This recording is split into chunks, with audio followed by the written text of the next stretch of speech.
मैं doctor Ajit Kumar Tiwari economics अपने YouTube channel पे अपना दूसरा वीडियो प्रस्तुत कर रहा हूं, जो अर्थशास्त्र के एक विशेष भाग सांख्यिकी का केंद्रीय प्रवृत्ति के माप से संबंधित हमारे पहले वीडियो में जो सब्सक्राइबर हैं उनकी डिमांड थी कि मीन पर मैं लेक्चर प्रस्तुत करूं, इसलिए आज का विषय मेरा मीन है।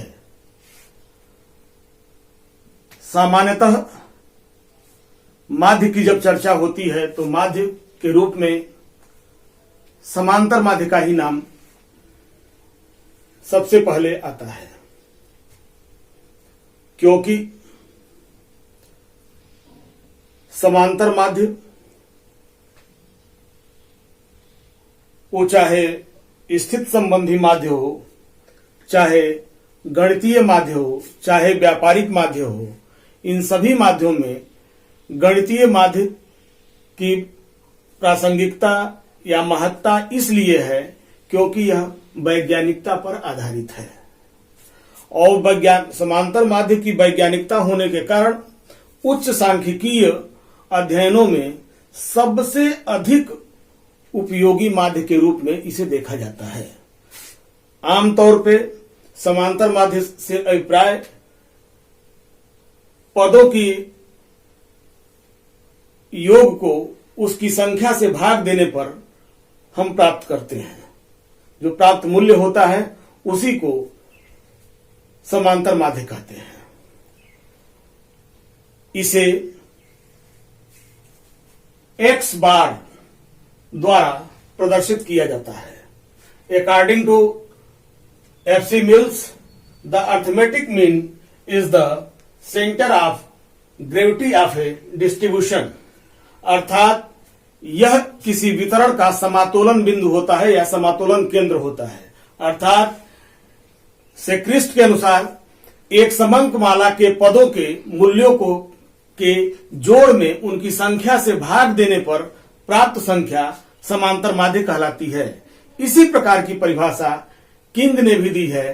किंग के अनुसार समंक माला के पदों के योग में उनकी संख्या से भाग देने पर जो राशि प्राप्त होती है उसे माध्य के रूप में परिभाषित किया जाता है।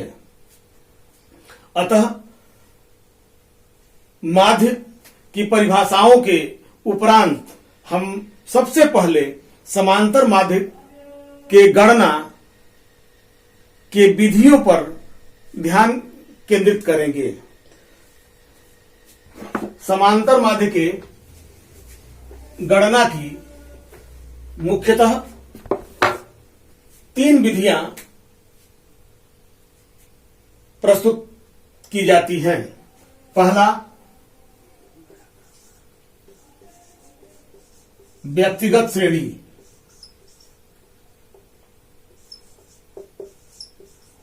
श्रेणी में 2 विधियां अप्लाई की जाती हैं, प्रत्यक्ष विधि और लघु विधि, अर्थात इंडिविजुअल।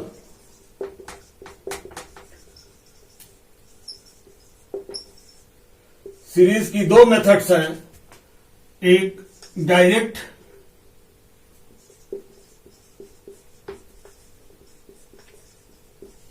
और दूसरा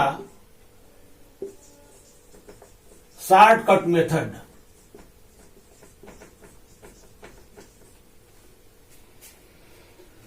इसी प्रकार दूसरा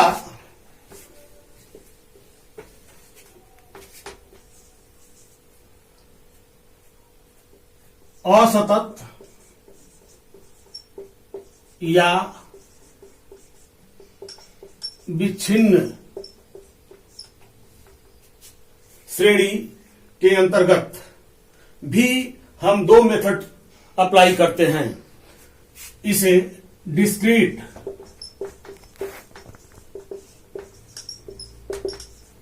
इसमें भी 2 मेथड्स आते हैं, डायरेक्ट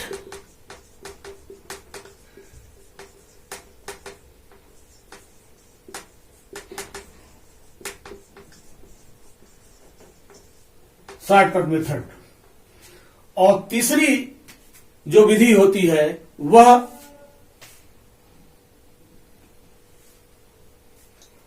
सतत श्रेणी में ही आती है, जिसे स्टेप डिविएशन मेथड या पद विचलन रीति के द्वारा करते हैं। तो थर्ड जो सीरीज होती है सतत श्रेणी या अविच्छिन्न श्रेणी, जिसे कॉन्टिन्यूअस सीरीज के नाम से जाना जाता है। इसमें 3 मेथड्स हो जाते हैं और तीसरा मेथड हो जाता है शॉर्ट स्टेप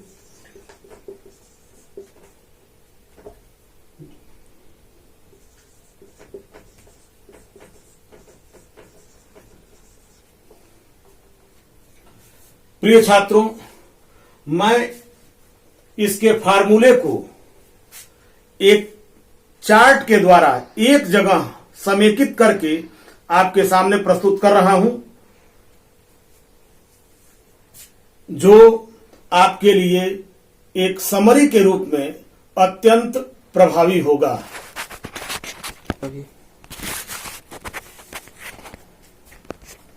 समांतर माध्य ज्ञात करने की विधियां। जैसा कि हम जानते हैं 3 प्रकार की श्रेणियां होती हैं। सीरीज 3 प्रकार की होती है, इंडिविजुअल सीरीज, डिस्क्रीट सीरीज और तीसरा कंटीन्यूअस सीरीज, जो अभी इसके कंटीन्यूअस सीरीज के बारे में हम इसके बाद परिचर्चा करेंगे। इंडिविजुअल सीरीज के 2 methods, direct method and shortcut method. Formula है x bar is equal to summation x upon n, जहां x bar is equal to arithmetic mean या समांतर माध्य, n बराबर पदों की संख्या आर नंबर ऑफ आइटम्स, और summation x is equal to sum of items or पदों का योग। समेशन को हम बड़ा सिग्मा भी बोलते हैं, ग्रीक वर्णमाला का बड़ा सिग्मा के नाम से भी इसको जाना जाता है।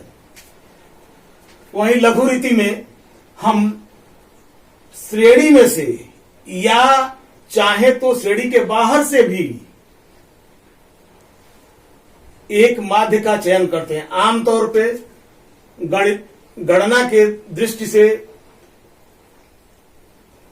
कठिनाई न आए, बीच का पद हम कल्पित माध्य के रूप में चयन करते हैं। तो a plus summation dx upon n, जहां x bar is equal to arithmetic mean समांतर माध्य, a इज इक्वल टू कल्पित माध्य एज्यूम्ड मीन, समेशन dx बराबर सम ऑफ डिविएशंस या विचलनों का योग, n is equal to number of items. जब हम डिस्क्रीट दूसरी जो सीरीज होती है डिस्क्रीट सीरीज पे आते हैं, तो x bar is equal to summation, formula हो जाता है x bar is equal to summation fx upon n, where x bar is equal to arithmetic mean, summation fx is equal to items and multiplied by frequency का योग or sum of items and frequency. n is equal to sum of frequencies.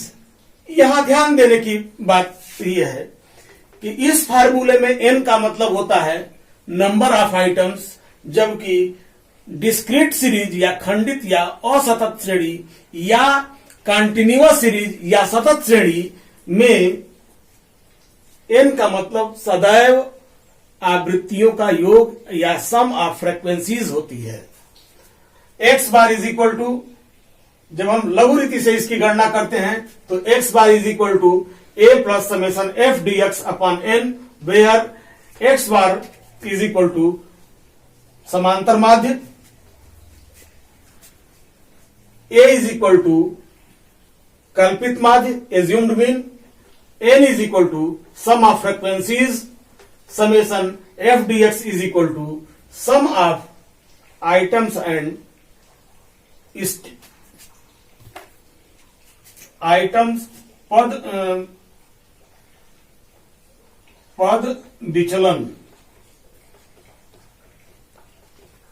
विचलन गुणे आवृत्ति का योग या are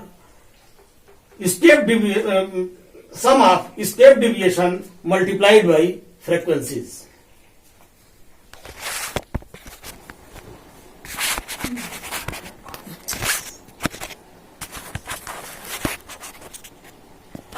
समांतर माध्य ज्ञात करने की जो सतत और या अखंडित श्रेणियों में यदि कोई आंकड़े हो उनको ज्ञात करने के लिए 3 विधियां हो जाती हैं। इसे हम कंटिन्यूअस सीरीज भी कहते हैं। पहला प्रत्यक्ष और दूसरा लघु रीति।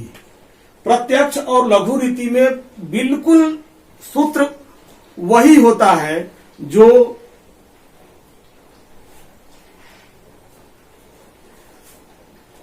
असतत या खंडित श्रेणी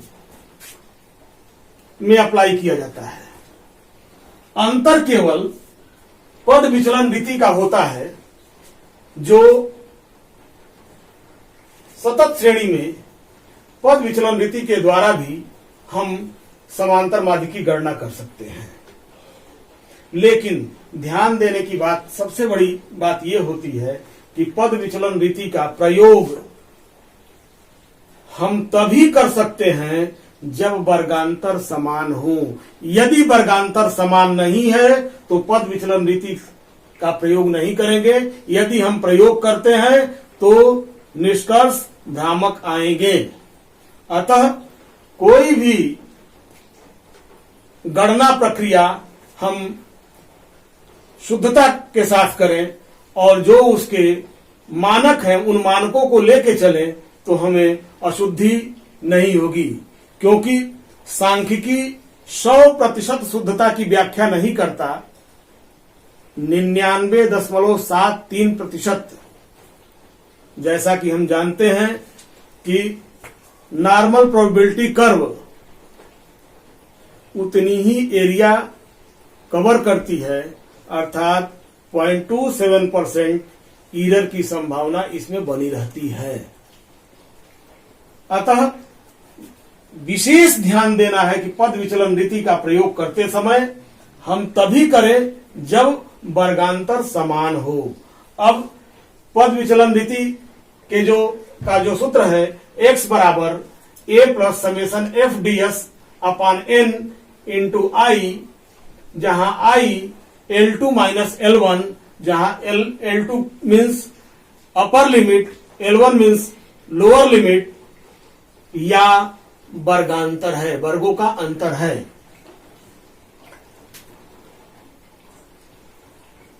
जहां x बार समांतर माध्य arithmetic mean, a assumed mean कल्पित माध्य, i class interval and ds step deviation है। अब हम आज इस वीडियो में व्यक्तिगत श्रेणी में समांतर माध्य ज्ञात करने की विधि का वर्णन करेंगे, जिसमें दोनों ही विधियों को हम बताएंगे, प्रत्यक्ष विधि और लघु विधि।